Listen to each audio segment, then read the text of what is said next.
Parfois je me demande, comment on fait pour vivre dans ce monde, sans être constamment submergé par la douleur ou les larmes? On dirait que tout ce qui nous entoure est conçu pour nous briser. Les gens, si cruels entre eux, semblent oublier qu'on arrive tous ici purs et innocents. Alors pourquoi on finit par devenir quelque chose de si froid et méconnaissable?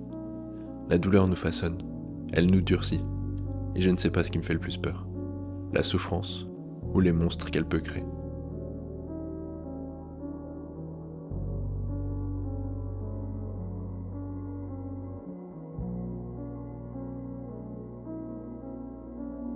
Il y a une partie de ma vie dont je n'ai jamais vraiment parlé.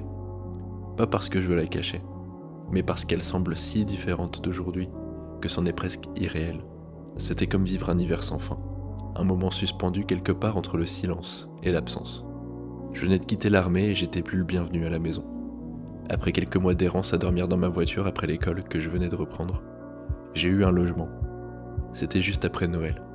Je venais de dépenser mes derniers euros dans la chambre d'un hôtel de périph'. Le genre d'hôtel qu'on choisit pas pour le confort. Mais quel confort quand on a passé les derniers jours dans sa voiture. Je me souviens du plaisir de retrouver l'eau chaude. Ça a été mon seul cadeau ce Noël-là. Puis j'ai emménagé. Je vivais dans un petit appartement que j'aurais même pas osé appeler chez moi.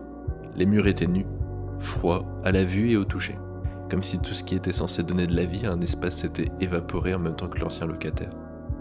Chaque matin, je me réveillais avec la lumière d'un lampadaire qui clignotait dehors. Toujours le même, toujours avec ce bruit électrique qui me donnait l'impression d'être coincé dans un jour sans fin. À cette époque, mes journées se ressemblaient toutes et passaient à toute vitesse, mais sans jamais réellement s'achever. Je sortais rarement, seulement pour acheter l'essentiel et travailler.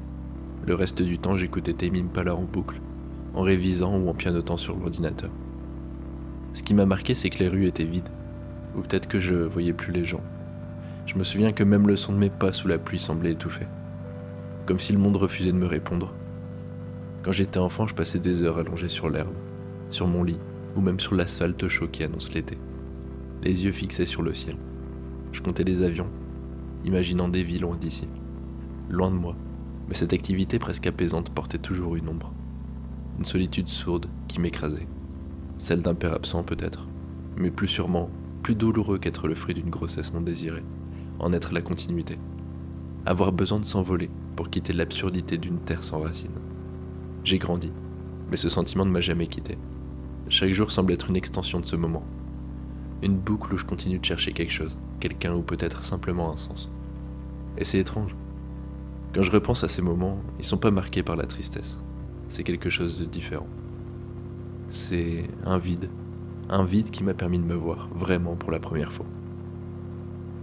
Je m'étais convaincu que cette solitude était un choix, que c'était plus facile de rester en retrait, loin des regards, des attentes et de la chaleur parfois étouffante des autres. À cette époque, j'écoutais des bruits blancs pour m'endormir, pour combler le vide d'une pièce trop silencieuse qui se faisait l'écho de pensées trop bruyantes.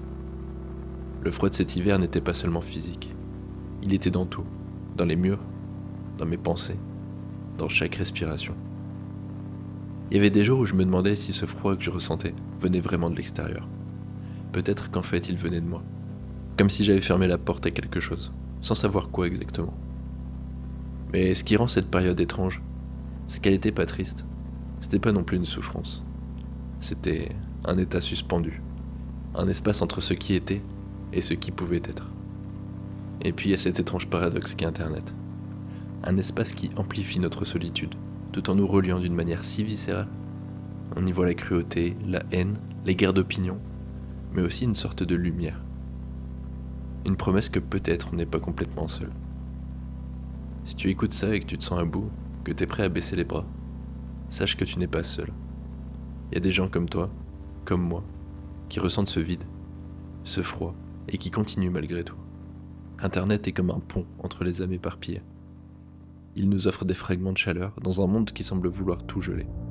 Une parenthèse dans l'entropie, dont il faut simplement faire attention à ne pas se perdre dans son immensité.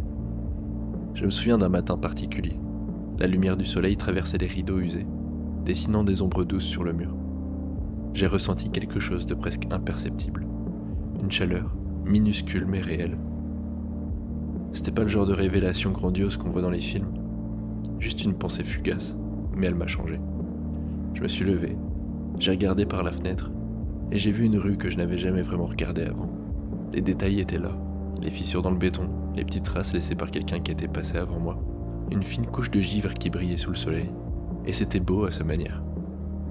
C'était ce moment précis qui m'a fait réaliser que même dans le froid le plus profond, il y a des fragments de chaleur. Il faut juste choisir de les voir. Quand je pense à cette période maintenant, je réalise qu'elle m'a appris à apprécier le froid. Pas comme un ennemi, mais comme un miroir. Le froid, le silence, le vide, ce sont des choses qu'on évite, qu'on fuit. Mais elles m'ont permis de comprendre quelque chose d'essentiel.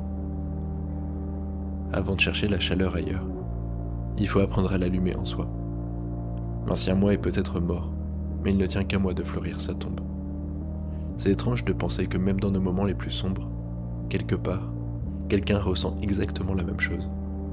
Alors peut-être que nos solitudes ne sont pas des prisons, mais des ponts. Et c'est peut-être ça l'essence du cold core.